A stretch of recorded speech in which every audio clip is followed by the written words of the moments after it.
What can I tell you about Peter Sellars? That he's lovely? See for yourself. That he's a genius? Come on, you know that, right?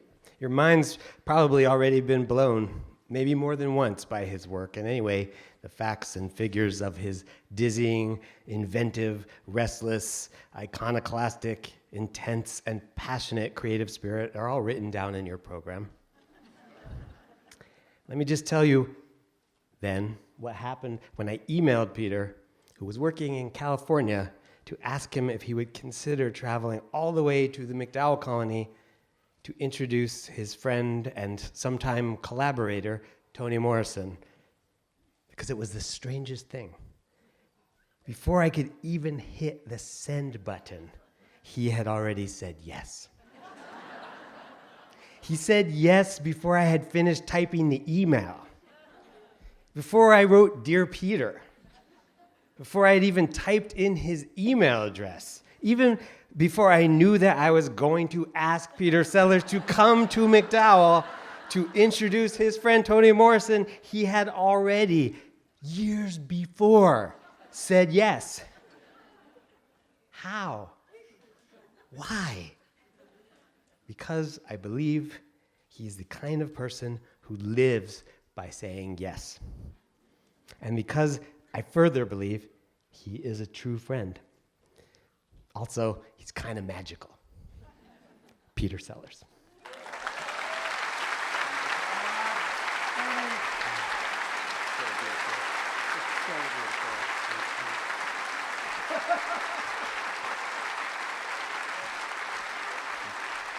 Oh, my God. Hey, fantastic people, nice to be here. Wow. Just a little warm in New England today, but okay. I'm sure some divine breeze is on its way. Yes. Meanwhile, may I just say, it's so moving to be here surrounded by this zone of creativity and beauty in the woods and intelligent people in one large tent. Thank you. Wow. Just to say, what's thrilling about talking about Toni is that obviously she needs no introduction. But I would like you to remember what it was when she won the Nobel Prize. You know, lots of people win the Nobel Prize all the time, and some of them are intelligent. You know, we read about it in the newspaper on a Monday, and then we say, oh, great, okay, good. But when Toni won, there was worldwide elation. People all over the world felt they had won the Nobel Prize.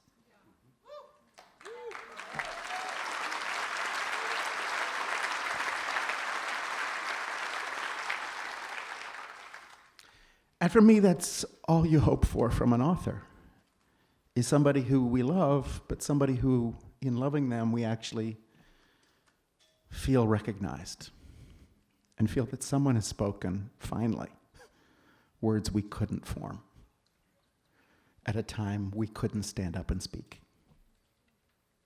Words that needed to be said. And you know, there's a lot of smart writing and clever stuff going on. But not that much writing where you feel you won the prize.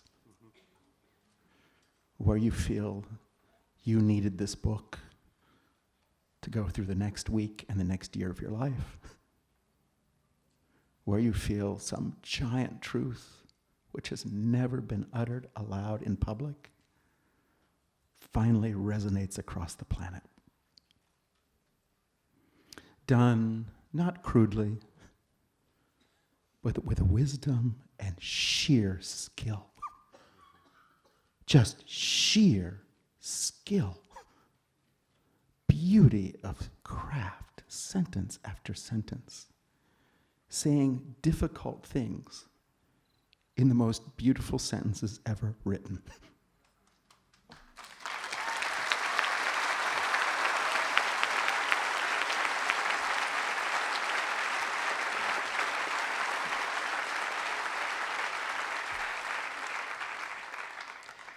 And to see this woman stand at the Swedish royal palace in front of the king and queen and express herself with such poise and such power and such utter clarity for the world. May I just say it was a great day for the Nobel Prize.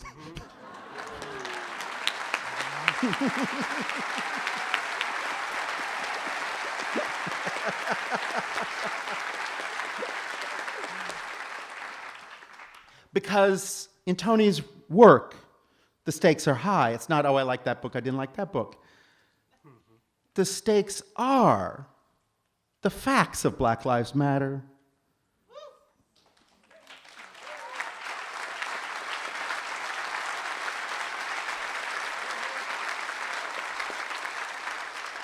The stakes are who fills the prison population, who's not allowed to own their own home, you can go on that list, which lets you know that the rhetoric of equality is so treacherous as to be evil at this point.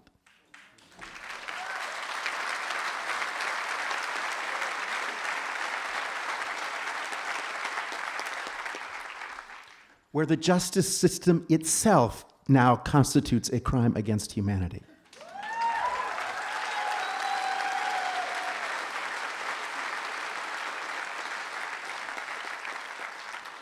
How do you cut through that? How do you cut through this big, established, self-congratulatory monstrosity?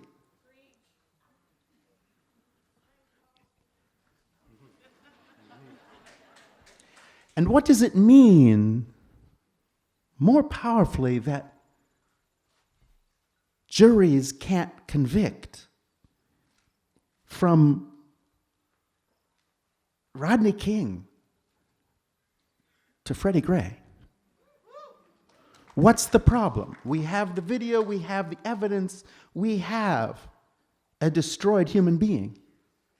Why are we not able to get any conviction on any of these cases?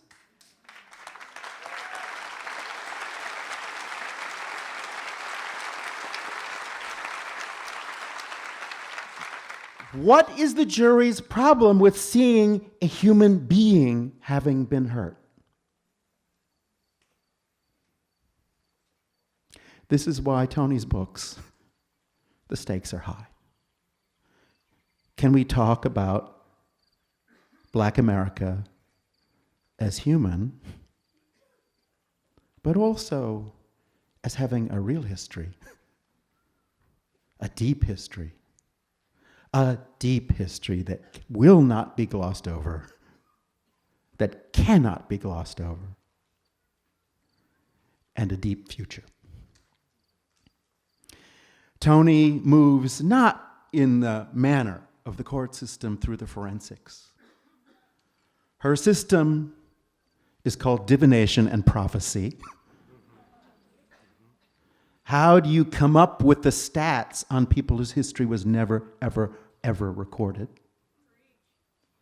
You need to go deep.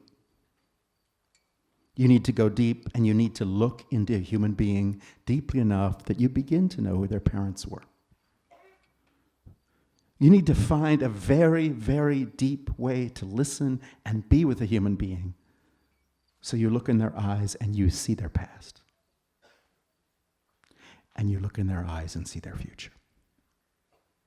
And the reason all these characters agree to be in Toni Morrison's novels is they know someone will look at them fairly.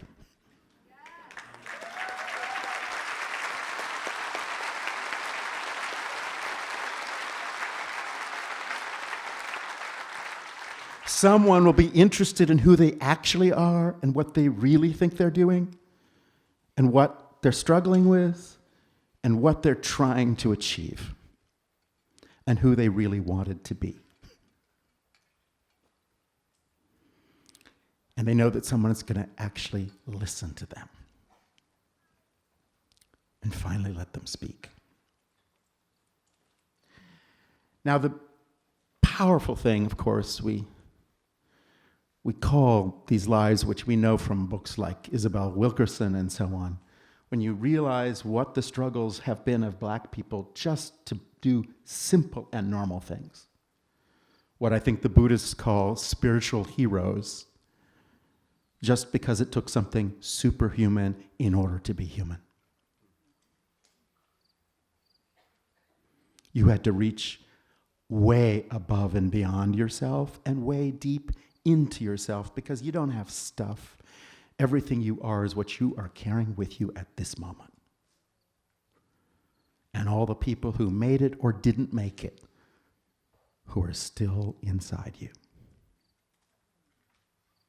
All the ghosts of the undead and the unborn, who you are carrying with you. You own nothing but those ghosts.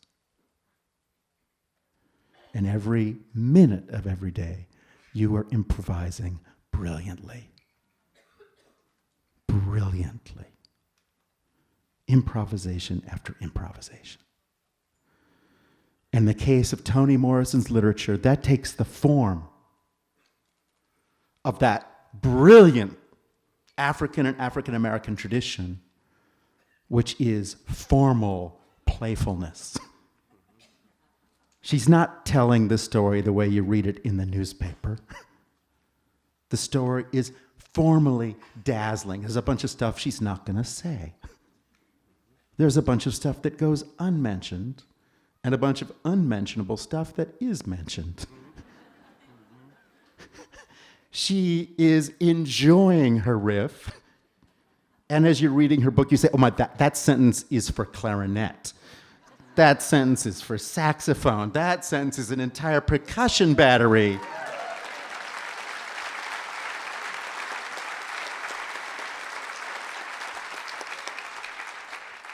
You say, that sentence could only be written by a great dancer. The way it moves, lifts, spins, turns, dazzles you, and is cool and sexy. And this genius to take what would normally be a sad story and create an occasion for joy, celebration, miraculous amazement, and your breath taken away. And then the space is left for you to meditate on your own life? Hello. That is pretty overwhelming. Toni has addressed the gap in our histories, in our stories, and in ourselves. All that missing material that we don't know how to tell ourselves or admit to, or that we've deliberately forgotten. And the force of amnesia is so intense these days. How do you push back and say, we didn't make this stuff up, this happened? Well, you have to express it in a way that's so vivid that it can never be erased again. And you have to express it not with a fist. Because every act of violence becomes its own self-destruction. So you have to express it with just sheer elegance, delicacy, fineness. And I think if Toni Morrison stands for anything, it is the triumph of fineness. How fine can a human being be? Very fine.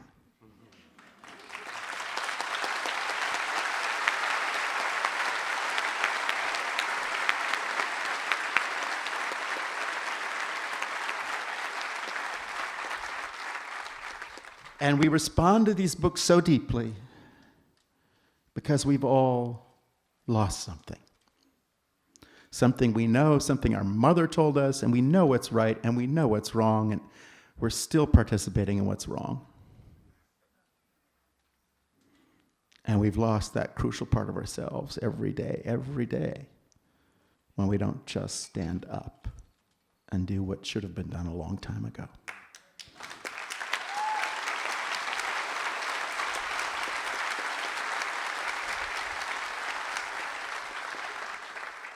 So we read Toni's books so personally because, in fact, in Toni's books, we actually find that lost part of ourselves that we thought we didn't know how to talk to anymore. And we say, oh, right. We do know how to talk to that part of ourselves. And that part of ourselves is still talking to us.